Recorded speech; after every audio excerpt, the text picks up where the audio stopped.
வணக்கம். இன்றைய முக்கிய செய்திகள்.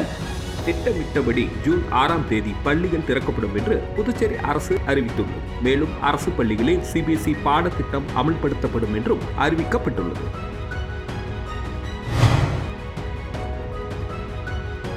புதுச்சேரி கிழக்கு கடற்கரை சாலையில் திமுகவுக்கு சொந்தமான இடத்தில் கலைஞர் அறிவாலயம் அமைய உள்ளதாக திமுக அமைப்பாளர் சிவா தெரிவித்துள்ளார்.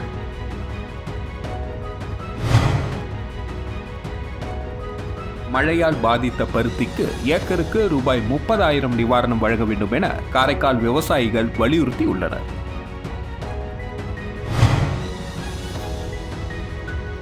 முன்னாள் பிரதமர் நேரு நினைவு தினம் கடற்கரை சாலை அருகே உள்ள அன்னாரது சிலைக்கு அமைச்சர்கள், எம்எல்ஏக்கள் மற்றும் காங்கிரஸ் கட்சியினர் மாலை அணிவித்து மரியாதை.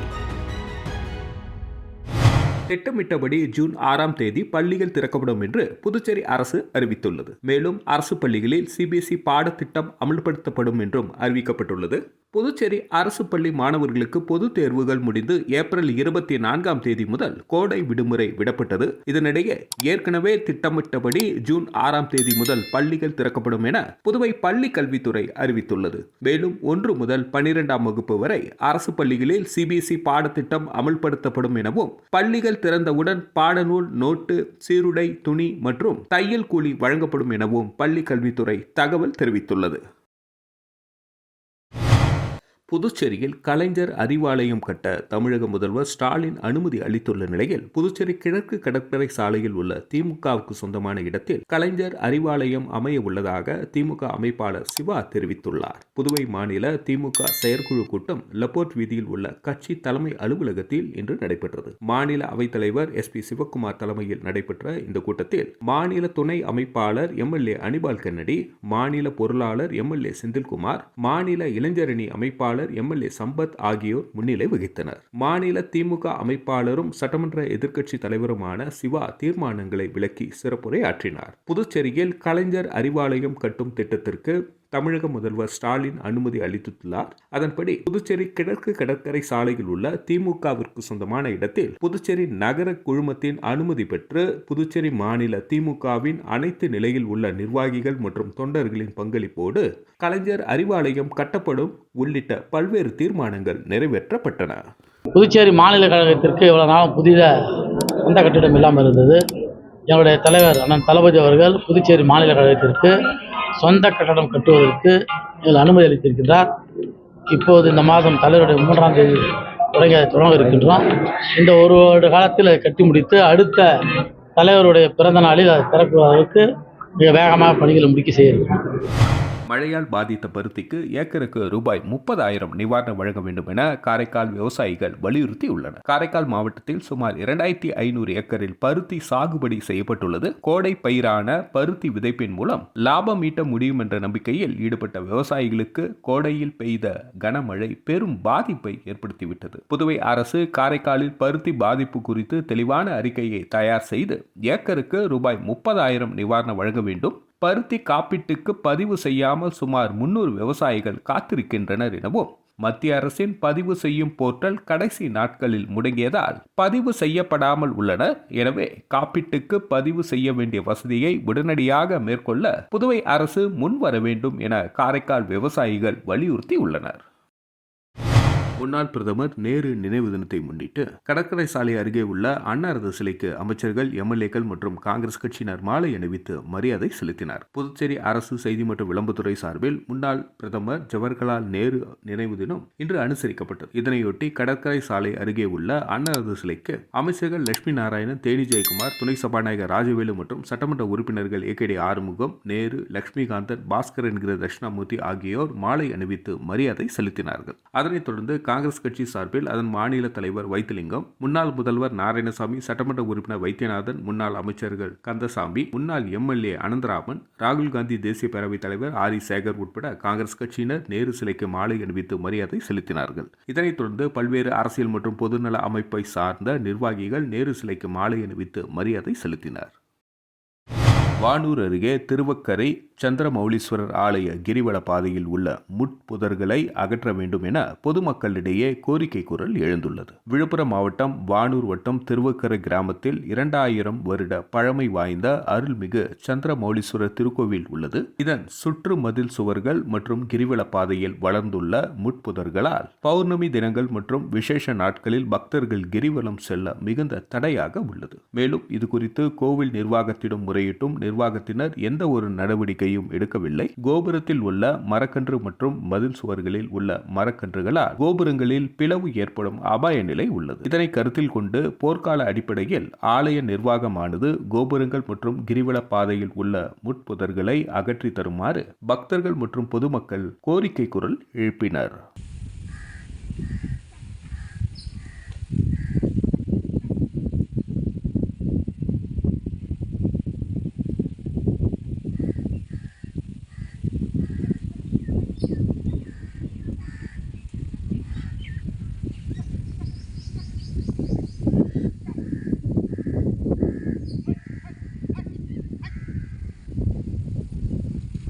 புதுச்சேரி அடுத்த இடையஞ்சாவடி கிராமத்தில் அமைந்துள்ள ஸ்ரீ வர்ணமுத்து மாரியம்மன் ஆலயத்தில் நடைபெற்ற 89ஆம் ஆண்டு மிளகாய் பொடி அபிஷேக விழாவில் நூற்றுக்கணக்கான பக்தர்கள் பங்கேற்று சுவாமி தரிசனம் செய்தனர். புதுச்சேரி அருகே உள்ள இடையஞ்சாவடி கிராமத்தில் நூற்றாண்டு பழமை வாய்ந்த ஸ்ரீ வர்ணமுத்து மாரியம்மன் ஆலயத்தில் தீமிதி திருவிழா கடந்த 21ஆம் தேதி கொடியேற்றத்துடன் தொடங்கியது. இதனைத் தொடர்ந்து முக்கிய விழாவாக நேற்று வர்ணமுத்து மாரியம்மனுக்கு மிளகாய் பொடி அபிஷேகம் செய்யப்பட்டது. இதில் இப்பகுதியை சேர்ந்த 3 நபர்கள் அம்மனாக தேர்வு செய்யப்பட்டு அவர்களுக்கு மஞ்சள், குங்குமம், சந்தனம், ஜவ்வாது, விபூதி, பஞ்சாமிர்தம் மற்றும் பால், தேன், தயிர், நெய், மா, பலா, வாழை, ஆப்பிள், சாத்துக்குடி, அன்னாச்சி, திராட்சை உட்பட பல்வேறு தொகுப்பை கொண்டு 108 அபிஷேகங்கள் செய்யப்பட்டது. இறுதியாக சிறப்பு அபிஷேகமான மிளகாய் பொடி அபிஷேகம் நடைபெற்றது. இதில் அம்மனாக தேர்வு செய்யப்பட்ட ஆண் பக்தர்கள் மிளகாய் பொடி கரைசலை வாங்கி அமிர்தம் போல் குடிப்பதை கண்ட பக்தர்கள் ஓம் சக்தி, பராசக்தி, கோவிந்தா கோவிந்தா என விண்ணை முட்டும் கோஷங்கள் எழுப்பி சாமி தரிசனம் செய்தனர்.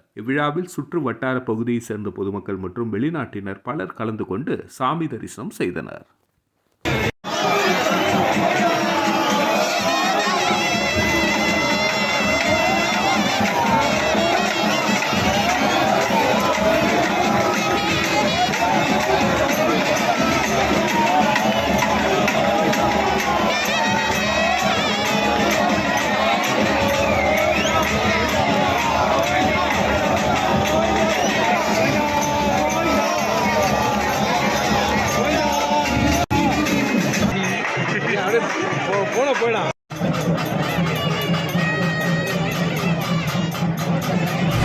புதுச்சேரியில் முன்னாள் பிரதமர் நேரு நினைவு தினத்தை முன்னிட்டு ராகுல் காந்தி தேசிய பேரவை சார்பில் நடைபெற்ற மாபெரும் ஓவிய போட்டியில் பங்கேற்ற மாணவ மாணவிகளுக்கு சான்றிதழ் மற்றும் பரிசுகள் வழங்கப்பட்டது. புதுச்சேரி ராகுல் காந்தி தேசிய பேரவை சார்பில் முன்னாள் பிரதமர் நேருவின் 60வது நினைவு தினம் இன்று அனுசரிக்கப்பட்டது. அதனையொட்டி ராகுல் காந்தி தேசிய பேரவை தலைவரும் ஊடக பிரிவு சேர்மனுமான ஆரி சேகர் தலைமையில் பொதுக்குழு உறுப்பினர் திருவேங்கடம் முன்னிலையில் நேருவின் படத்திற்கு மலரஞ்சலி செலுத்தி கடற்கரை சாலையில் உள்ள நேரு சிலைக்கு மாலை அணிவித்து மரியாதை செலுத்தப்பட்டது. அதனைத் தொடர்ந்து இந்தியாவின் நவீன சிற்பி நேரு என்ற தலைப்பில் நடைபெற்ற மாபெரும் ஓவிய போட்டியில் பங்கேற்ற மாணவ மாணவிகளுக்கு சான்றிதழ் மற்றும் பரிசுகள் வழங்கப்பட்டது. இந்த நிகழ்ச்சியில் ராகுல் காந்தி தேசிய பேரவை செயலாளர் தயாளன், சேவாதள சேர்மன் குலசேகரன், ராஜீவ் காந்தி பஞ்சாயத்து ராஜ் சங்கதன் சேர்மன் அமுதரசன், காங்கிரஸ் செயற்குழு உறுப்பினர் அசோகன், முன்னாள் இளைஞர் காங்கிரஸ் செயலாளர் பிரபு, ஊடக பிரிவு மத்திய மாவட்ட ஒருங்கிணைப்பாளர் மோகன்ராஜ், ராஜீவ் காந்தி பஞ்சாயத்து ராஜ் புஷ்பராஜ், முன்னாள் இளைஞர் காங்கிரஸ் துணைத் தலைவர் காளிதாஸ், சேவாதள துணைத் தலைவர் ஆறுமுகம், வண்ண அருவி ஆர்ட் கேலரி நிறுவனர் ராஜேஷ், ஓவியர்கள் அன்பழகன், மாறன், ஏழுமலை, மணிமாறன், சக்திதாசன், செல்வி, ராம்குமார் மற்றும் மாணவ மாணவியரின் பெற்றோர்கள் கலந்து கொண்டனர். புதுச்சேரியில் வில்லியனூர் பங்கு உதயம்பட்டு கொம்பாக்கம் புனித ஜெயராணி அன்னை ஆலய தேர்பவனியில் திரளான பக்தர்கள் பங்கேற்று சுவாமி தரிசனம் செய்தனர். வில்லியனூர் பங்கு உதயம்பட்டு கொம்பாக்கம் புனித ஜெயராக்னி அன்னை ஆலய ஆண்டு திருவிழாவின் சிறப்பு திருப்பலி நேற்று காலை நடைபெற்றது. தொடர்ந்து மாலை நடைபெற்ற பெரிய தேர்பவனியில் புதிய ஜெயராக்னி மாதா உருவம் பதித்த புதிய சுருவம் தாங்கிய தேர்பவனியை பங்கு தந்தை புனிதப்படுத்திய பின்பு புதுச்சேரி சட்டமன்ற எதிர்க்கட்சி தலைவரும் வில்லியனூர் தொகுதியின் சட்டமன்ற உறுப்பினருமான சிவா எம்எல்ஏ தேர்பவனியின் சிறப்பு அழைப்பாளராக கலந்து கொண்டு கொண்டு தேர்பவனியை துவக்கி வைத்தார். மேலும் இந்த தேர்பவனியில் மத நல்லிணக்கத்தை போற்றும் வகையிலும் மற்றும் சகோதரத்தை வளர்க்கும் விதத்திலும் அனைவருக்கும் பொன்னாடைகள் போற்றி திருவிழா வாழ்த்துக்களை பரிமாறி கொள்ளப்பட்டது. இவ்விழா ஏற்பாடுகளை புதியம்பட்டு கொம்பாக்கம் கிராம கிறிஸ்துவ பஞ்சாயத்து தலைவர் அதோனிஸ், நாட்டாமை எட்மண்ட், செயலாளர் ரோஜிநாதன், பொருளாளர் மற்றும் துணைத் தலைவர் ரொமேன் எலியாஸ், உபதேசியார் ஜாக் லியோதே மற்றும் இளைஞர்கள், பாடல் குழுவினர்கள், பக்த சபையினர்கள் ஆகியோர் செய்திருந்தனர்.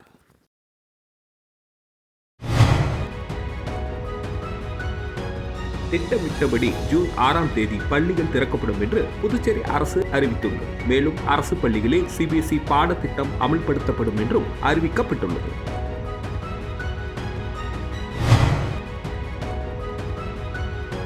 புதுச்சேரி கிழக்கு கடற்கரை சாலையில் திமுகவுக்கு சொந்தமான இடத்தில் கலைஞர் அறிவாலயம் அமைய உள்ளதாக திமுக அமைப்பாளர் சிவா தெரிவித்துள்ளார்.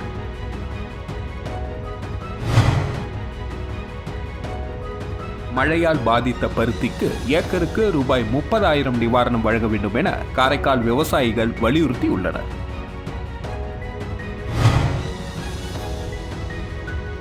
முன்னாள் பிரதமர் நேரு நினைவு தினம் கடற்கரை சாலை அருகே உள்ள அன்னாரது சிலைக்கு அமைச்சர்கள், MLAக்கள் மற்றும் காங்கிரஸ் கட்சியினர் மாலை அணிவித்து மரியாதை. செய்திகளை துல்லியமாக தெரிந்து கொள்ள கிரியேட்டிவ் மீடியா நியூஸ் யூடியூப் சேனலை சப்ஸ்கிரைப் செய்து கொள்ளுங்கள். வணக்கம்.